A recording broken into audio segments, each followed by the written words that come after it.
நான் டைரக்டரோட பெர்மிஷன் கேட்டு சொல்லலாம் அப்படின்னு சொன்னார். இது வந்து ஒரு உண்மையான சம்பவம், நடந்த ஒரு பேஸ்ட் ஆன் ட்ரூ ஸ்டோரி அப்படின்னு சொல்லலாம். எனக்கு ஃபஸ்ட்டு அவர் சொல்லும் போது நிஜமாலே எனக்கு நடுங்கிருச்சு. அந்த மாதிரி ஒரு இன்சிடெண்ட், நம்ம ஊரில் நடந்த ஒரு இன்சிடெண்ட் தான் வந்து இந்த கதையை வந்து பண்ணியிருக்காங்க.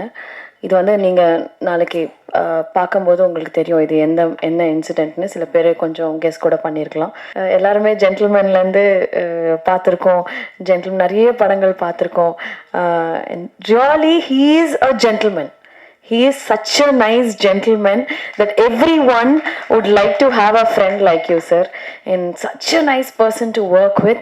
And அவர் வந்து அவரோட இன்புட்ஸ் எப்படி இருந்ததுன்னா, படத்தில் இஸ் an action king, எல்லாருக்குமே தெரியும். எனக்கும் ஒரு 2 ஃபைட் கொடுத்துருக்காங்க. ஏதோ என்னால் முடிஞ்சது அப்படி சண்டை போட்டிருக்கேன். பட் எனக்கு நிஜமாக ஆக்சுவலாக தெரியாது. But this man made me fight. And அவர் வந்து அவரோட மேஜிக்கை வந்து ஸ்ப்ரெட் பண்ணி, and thank you so much sir. That fight has actually come out really well. நீங்கள் பார்க்கணும். அண்ட் சூப்பராக வந்திருக்கு. நானே நம்மள என்னையா இது இவ்வளோ நல்லா ஃபைட் பண்ணியிருக்கேன் நான். The magic of Arjun sir. And sharing screen with Arjun sir was also very very memorable. Such a nice person, warmth. And அவரோட பெர்ஃபார்ம் பண்ணும்போது it was very very nice feeling. And இந்த படத்துக்கு sir is the hero of the film. Sir, நான் வந்து சும்மா ஒரு supporting role தான் சொல்லுவேன்.